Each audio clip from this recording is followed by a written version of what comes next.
I wanted to be banned in Poland because I heard that Nergal, he's not allowed to play here tonight. Maybe for the next album we're not allowed. No, seriously. Phantom Antichrist is a metaphor for media manipulation, mass manipulation.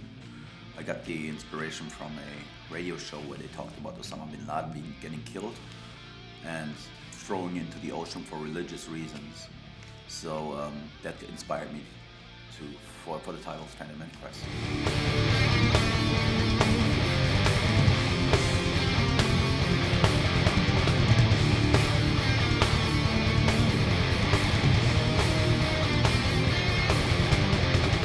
We dug out some of our old records, our old heavy metal records.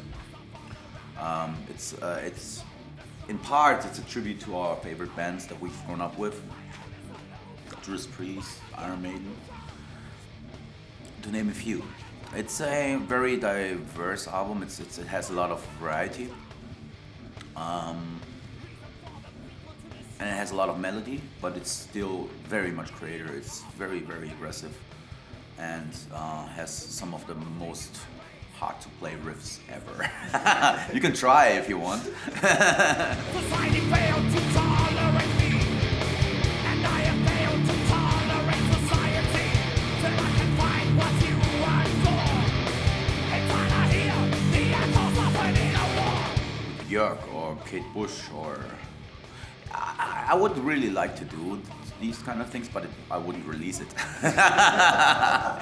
Metallica shouldn't have released the album with Lou Reedem. I mean, it's probably a nice experience to work with an artist like Lou Reedem, but it's unlistenable. It's not a good album. It's actually not a good album, and I'm saying that as a Metallica fan. You know, it's too long. It's not really.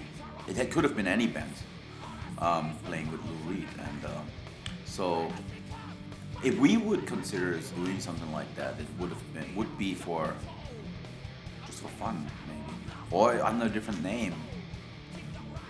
Remember when Pearl Jam, they did an album with Neil Young once, and that was great. That wasn't a great album, but it wasn't official. It wasn't like it was only a very.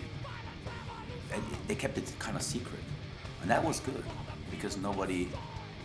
It was still very much a Neil Young album. Neil Young is a singer-songwriter. He is a guitar player also, so he wrote the songs. Lou Reedem is more of a performance artist, so to speak, almost. You know, he is a poet, and I don't think the combination fits to Metallica. Wouldn't have fit to any band. You know, it's just my opinion. But they had fun when recording it, and they wanted to do it, so it's great for them, not for me. Can you feel the fire for you?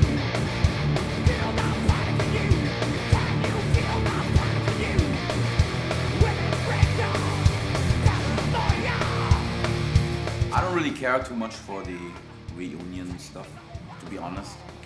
But I like newer bands to keep the spirit alive. I think that's a good thing. Many of the like so-called reunions for the spirit of the music, in my opinion, is very half-hearted.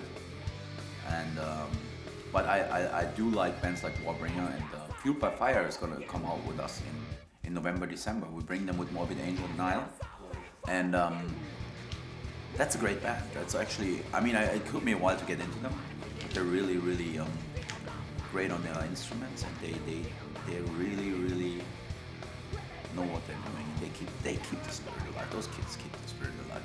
You know, I'm not saying that if you feel the need for a reunion that you shouldn't do it. I think it's a good thing. But where were these bands since, you know, after they split up? What happened? You know, why all of a sudden everybody's coming back? I sometimes ask that myself. You know, it's like what's wrong? Why? Where were they in the 90s when nobody wanted to listen to Freshmen? You know, whatever. It's you know, whatever. I'm not here to judge these bands. It's great if they have fun, if they can, you know, play some concerts and make some people happy. It's a good thing. All the best to T-Mobile Music.